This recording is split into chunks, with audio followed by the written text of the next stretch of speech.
Nosso protagonista nasceu apenas para sofrer na vida. No dia que ele veio ao mundo, foi chamado de fracasso pelo próprio pai. E o motivo é muito simples. Ele nasceu com apenas um único braço. E como se isso não fosse o bastante, a sua vida foi repleta de injustiças. Ainda assim, ele não desistiu. E mesmo com essa limitação, ele treinou sem parar, superando seus limites, dia após dia, até se tornar o mais forte de todos, e contra todas as expectativas. E no fim, ele conseguiu. Com apenas um único braço, ele derrotou até mesmo aquele que era famoso por ser abençoado pelo deus da espada. Mas no fim, nada disso importou. Traído, humilhado e por fim, torturado. A sua vida terminou da pior forma possível. Agora vamos imaginar o que aconteceria se esse homem reencarnasse e dessa vez com 2 braços saudáveis. Imagine um homem que carregava a resiliência de um dragão, agora sem limitações e com talento. A vingança deixaria de ser apenas um desejo e se tornaria destino. Ele se tornaria o principal prodígio entre os prodígios na academia de magia e esgrima. Mas antes disso, vamos voltar no tempo. Vamos relembrar tudo que ele precisou aguentar. A história começa em um dia chuvoso. Dentro de um castelo, um bebê está dormindo em silêncio, enquanto um homem bigodudo está ali, observando com puro desprezo. O bebê não havia feito nada, e aquele homem era seu pai. E mesmo assim, chamou o garoto de repugnante. O azar daquela criança foi nascer no mesmo dia que Kajin, um outro garoto que é abençoado pelo deus da espada, dono de um corpo perfeito e um talento absurdo. Enquanto isso, sua mãe o segurava nos braços, e chorando, mas não por amor, mas por ele não ser Kajin. E o motivo do ódio era simples. Ele nasceu sem um dos braços, e todas as noites, a sua própria mãe se inclinava para perto e sussurrava bem assim: "Porque você não pode simplesmente desaparecer logo, meu filho?" Seu coração se despedaçava, mas mesmo assim, não havia o que ser feito. Ainda no ventre, ele escutou seu pai dizer: "Essa criança vai ser a nossa esperança." Seu pai queria alguém que superasse Kajin, mas no lugar disso, nasceu um garoto sem braço e sem bênção divina. E com isso, todas as expectativas foram destruídas. Enquanto isso, no jardim, Kajin crescia cercado de atenção. As empregadas disputavam cada segundo ao lado dele. Já o garoto Daven era simplesmente ignorado.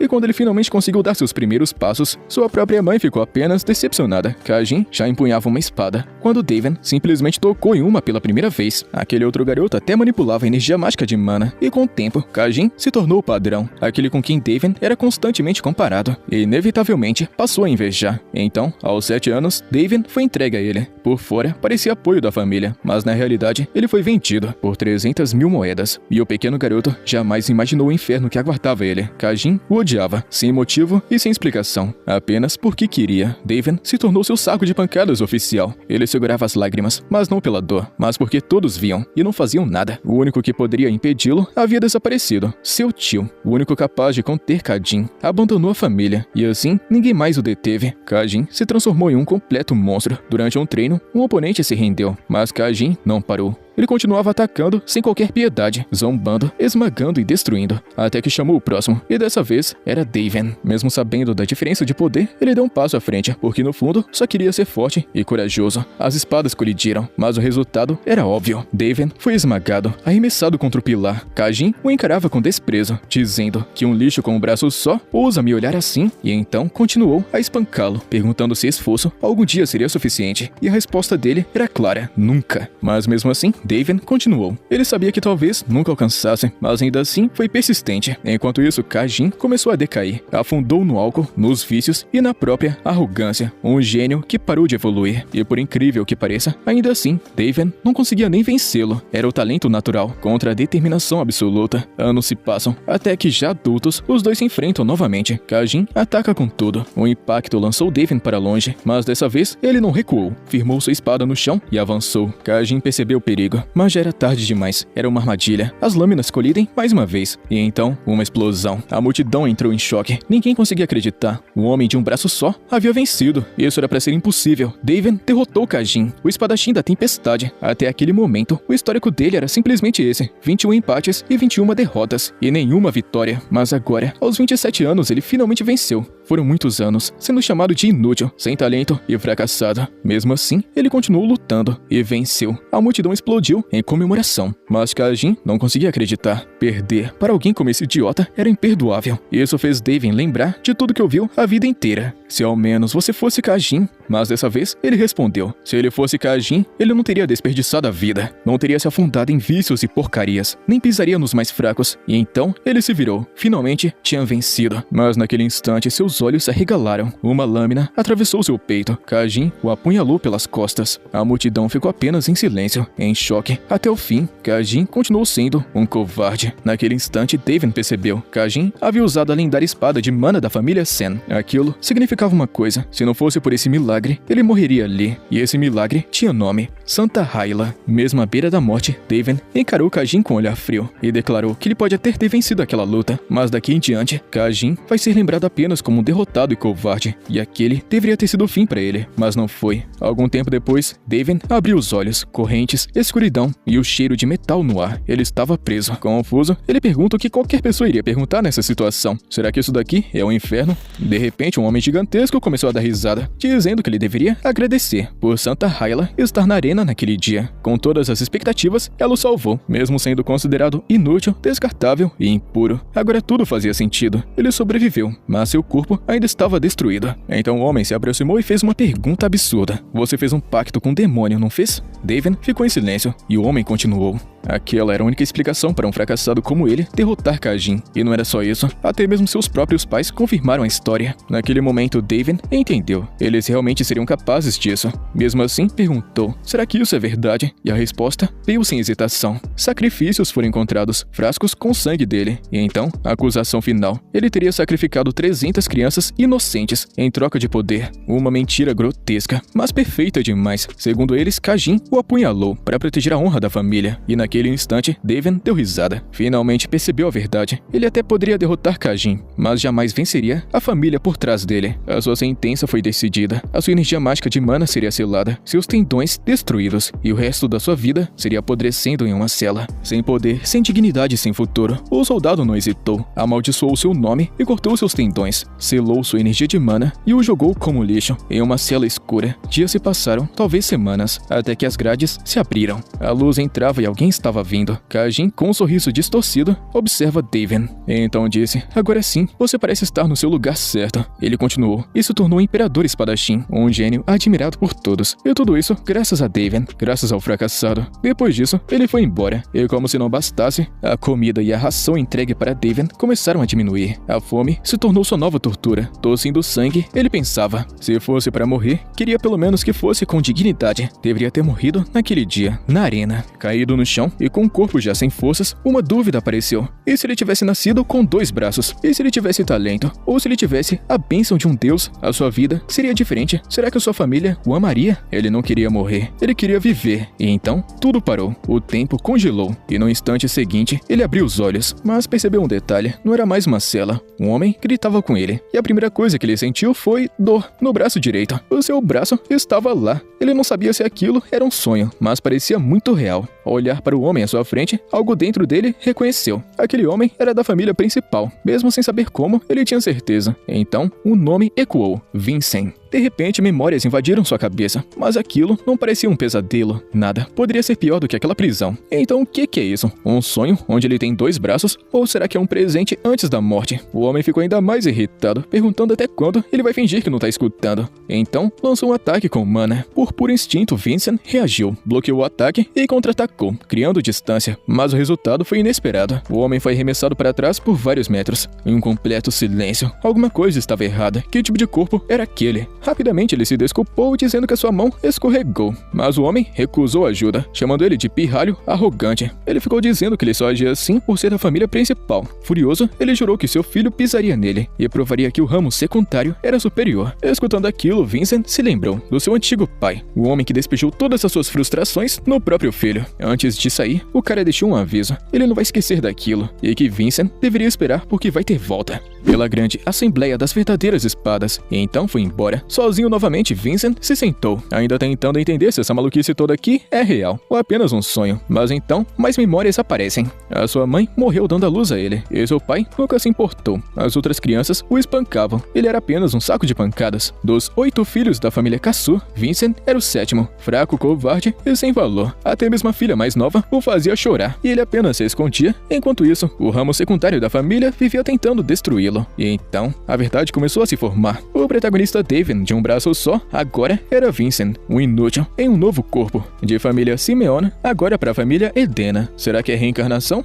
Ele não conseguia entender. Motivado a procurar respostas, ele acabou encontrando um diário que pertencia ao antigo dono daquele corpo. Página após página, era apenas desprezo, autodepreciação, desespero, e ele havia desistido de tudo. E naquele momento, um pensamento surgiu. Talvez isso fosse obra de Deus. Nos seus últimos momentos, David desejava viver. Enquanto isso, Vincent desejava morrer. Então foi por isso que aquele que queria morrer desapareceu, e aquele que queria viver assumiu o controle. Mas então, uma voz ecoou, fria e repentina, dizendo: "Você realmente acredita em algo tão conveniente assim?" Vincent se virou na mesma hora, e o coração disparou. Alguém estava ali, mas quem será? A voz ecoou novamente, fria, afiada, cheia de desprezo, chamando ele de moleque inocente, ou talvez apenas estúpido, perguntando por que ele estava pensando tanto. E então, a verdade é revelada. Essa voz é do verdadeiro dono desse corpo. O coração de Vincent disparou. Em choque, ele perguntou: "Então, você é o verdadeiro Vincent?" Diante dele, uma figura surgiu, olhos roxos, presença esmagadora, e a resposta veio simples: "Está certo." Mas então, ele continuou: "Seu nome já foi Vincent." Mas depois de abrir mão do próprio corpo, ele não precisava mais de um nome. Agora, poderia chamá-lo apenas de Julian. Ainda tentando entender tudo, o protagonista perguntou: "Ué, você não morreu? Como isso é possível?" Julian respondeu com calma. Aquilo era uma revelação, um tipo de poder concedido pelos deuses àqueles abençoados desde o nascimento. Ao perceber isso, Vincent estreitou o olhar. "Então, você é um deus?" Julian sorriu, dizendo sim, com certeza, mas apenas um deus menor. Ele então explicou tudo. Seu plano original era invocar um deus espiritual, mas algo deu errado, e no lugar disso, trouxe David. E agora, se quisesse se tornar um verdadeiro deus, iria precisar completar inúmeras façanhas, invocações, e somente ao cumprir todas, ele poderia ascender. David ouviu tudo, mas sua resposta foi direta. Ele não se importava. Se aquilo tudo fosse real, então ele havia recebido uma nova vida. E dessa vez, viveria por si mesmo, e não pelos desejos de outra pessoa. Julian não se opôs. Pelo contrário, ele mesmo havia desistido da própria vida, enquanto David implorava por uma. E aquele era o resultado. Mas então, seu tom mudou. Julian deu um aviso. A sua energia espiritual estava quase esgotada, e se chegasse a zero, aquele corpo morreria. David franziu o rosto, se perguntando se isso é um tipo de ameaça. Ele analisou o próprio corpo. Parecia saudável e forte. Não fazia sentido. Mas então, o ambiente tremeu,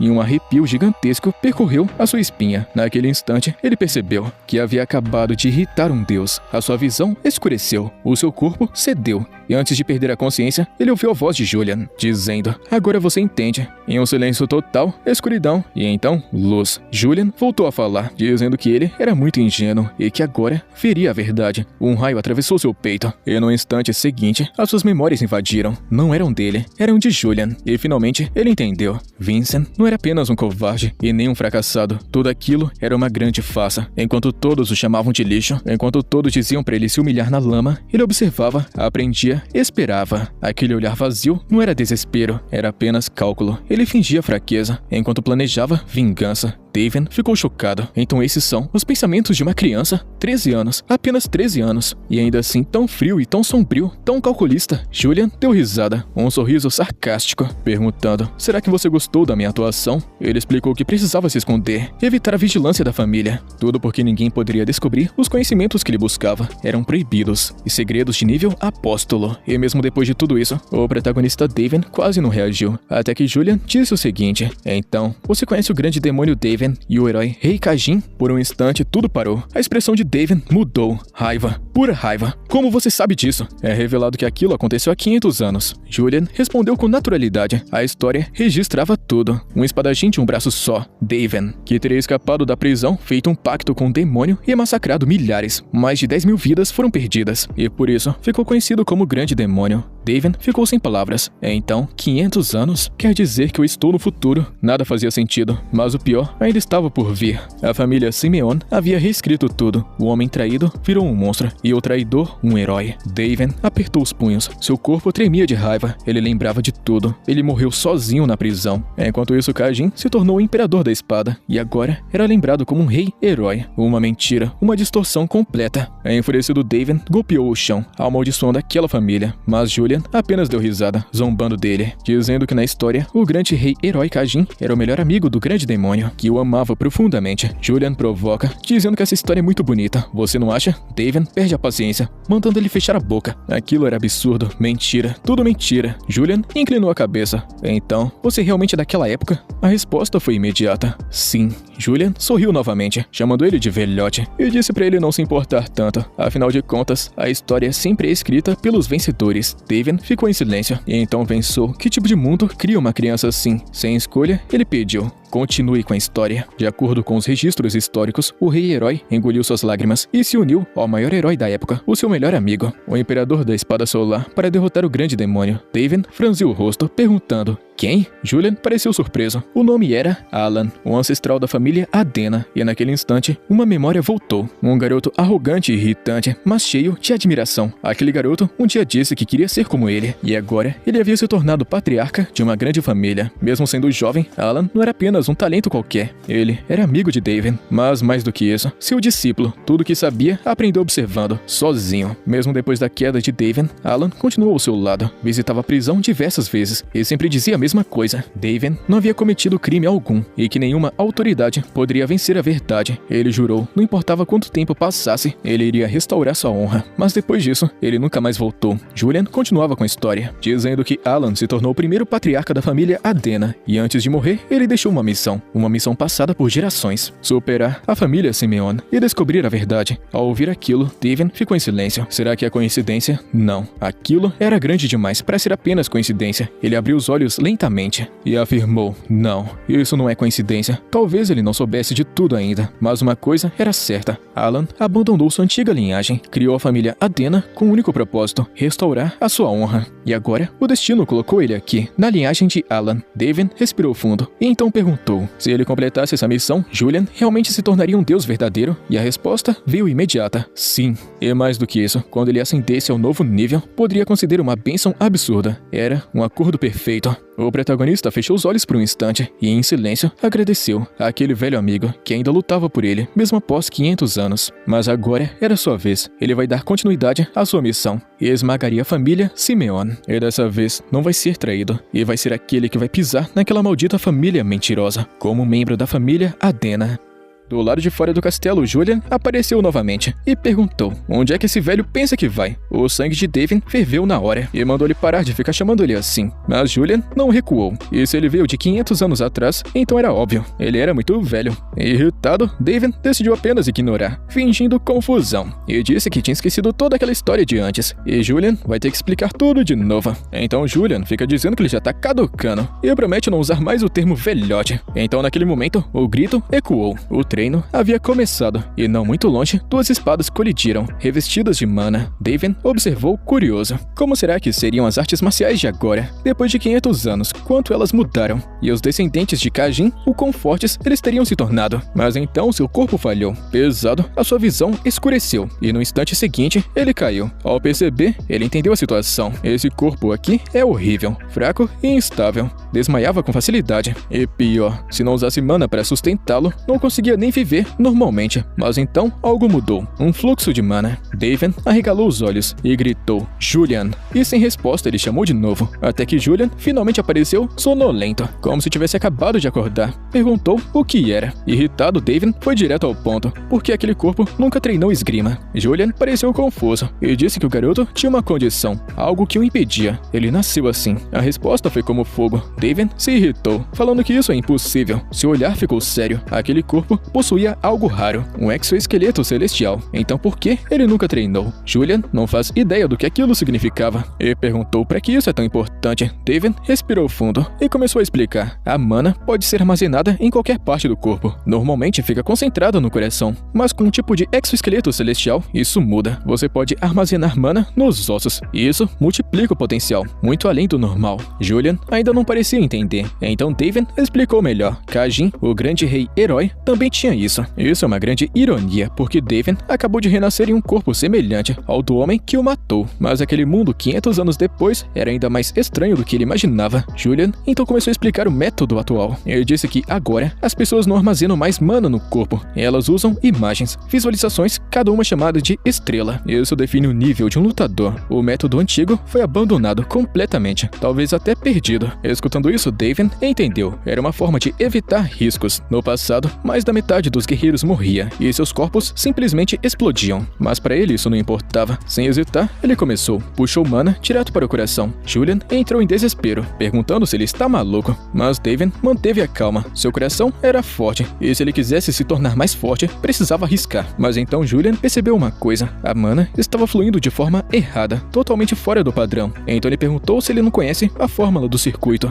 David soltou um suspiro irritado e chamando Julian de barulhento, perguntando se essa tal fórmula realmente existe. Julian respondeu sem hesitar que é claro que existe, mas David apenas ignorou. Na época dele, ninguém seguia fórmula alguma. Eles apenas sentiam e seguiam um fluxo de mana e se falhassem, o circuito iria se distorcer e explodia. Simples assim e perigoso. Julian ficou em choque e as pessoas simplesmente morriam. David respondeu com naturalidade. Cerca de metade acabavam perdendo a vida, ou seja, metade sobrevivia. Um sorriso leve surgiu em seu rosto, falando que essa é uma probabilidade até que aceitável, você não acha? Julian perdeu a paciência, chamou aquilo de insanidade e fala que ele não pode agir assim, só porque esse corpo não pertence originalmente a ele. Mas isso apenas faz David pensar. Se é assim, então por que ele recusou um corpo tão valioso? Esse corpo era muito especial, coração forte, circuitos de mana estáveis. Com o treinamento certo ele teria se tornado extraordinário, mas havia um problema, um corpo saudável que precisa de uma mana suficiente para se sustentar, mas isso é em pessoas normais, e esse corpo em específico não tinha. David fez o cálculo rapidamente. Se nada mudasse, Vincent teria morrido antes mesmo de chegar na fase adulta. Meditação poderia até atrasar, mas não evitar. O tempo restante era 10 anos, apenas 10, mas para David isso não era pouco. 10 anos foram exatamente o tempo que ele passou apodrecendo naquela maldita prisão. Foram longos 10 anos sendo consumido pela dor, pela fome e pelo desespero, e ainda assim ele sobreviveu. Então agora, para ele, esses 10 anos eram mais do que o bastante para mudar até mesmo o mundo. E de repente, alguém bate na porta. Uma voz aparece chamando pelo jovem mestre, querendo saber o que ele tá fazendo aí dentro. David não respondeu. A porta se abriu à força. Um servo entrou e congelou. O quarto estava destruído. Ele deu uma olhada ao redor confuso, perguntando por que o jovem mestre havia feito tudo aquilo. David se levantou lentamente e perguntou: "Por acaso você é meu servo?" O rapaz respondeu irritado: "Claro que sim, quem mais seria?" Naquele instante, memórias vieram à tona. O nome dele é Wilson. David reconheceu na hora. Era um homem que, segundo Julian, morreria em 3 anos. Por um breve momento, ele até sentiu pena, mas logo ele lembrou que não liga pra isso. E sem dizer muito, jogou suas roupas em direção a ele e ordenou: "Lave tudo. E também limpe o quarto." Wilson ficou confuso. Aquilo não era muito normal. Vincent nunca agiu assim. Ele começou a questionar, tentando entender o que havia acontecido. Chegou até a suspeitar de magia negra e disse que vai denunciar aquilo imediatamente ao mordomo e ao patriarca. David observou, achando interessante. Mesmo sendo um servo, ele falava com tanta arrogância. Então respondeu apenas dando mais trabalho. Até porque essa é a função dele. Wilson perdeu a paciência e disse que odiava aquilo e perguntou se estava ali apenas para limpar a bagunça. A resposta veio direta. Essa é a obrigação dele, porque ele é um servo. Simples assim e óbvio. Mas então David pegou as roupas de volta e disse que se ele não fizesse, resolveria sozinho. Wilson ficou sem entender nada, perguntando o que ele vai fazer. A resposta foi fria. Ele vai até o mordomo, pedir roupas novas e também falar que tem um certo servo por aí se recusando a trabalhar. Aquilo foi mais do que o bastante. Wilson travou. Irritado, mas pressionado, pegou as roupas de volta e concordou, limpando tudo e lavando tudo. David observava. Mesmo com a personalidade fraca de Vincent, um servo jamais deveria agir assim. Aquilo era proposital, um teste, e Julian confirmou. Se ele cuidasse corretamente daquilo, provaria seu valor, como o 7º jovem mestre da família Adena. E não só isso, Wilson supostamente fazia parte de uma gangue e já havia matado pessoas. Julian perguntou o que eles fariam. Então de repente David se lembrou de uma coisa e deu risada. Assassinos de verdade tinham presença, e Wilson não tinha nada disso. Era só um delinquente patético. Julian ficou em silêncio, e então percebeu. Talvez não tivesse invocado apenas alguém forte, mas algo muito mais perigoso. Algum tempo depois, Wilson voltou e disse que havia terminado. Tudo limpo. David agradeceu, mas então ele deu uma nova ordem. Queria uma espada de madeira, 1 metro de comprimento, cerca de 500 gramas, e feita de partes com madeira defumada. Havia várias no depósito da família. Wilson ficou zombando, perguntando o que vai acontecer se ele recusar. David se levantou muito calmo e apenas Lucas respondeu que ele vai apenas pessoalmente e aproveitaria para conversar com os guardas do depósito, artistas marciais de elite, leais à família principal. Wilson ficou ainda mais incomodado com esse moleque, mas então agarrou seu ombro. No instante seguinte, tudo girou. Seu corpo foi levantado e lançado contra o chão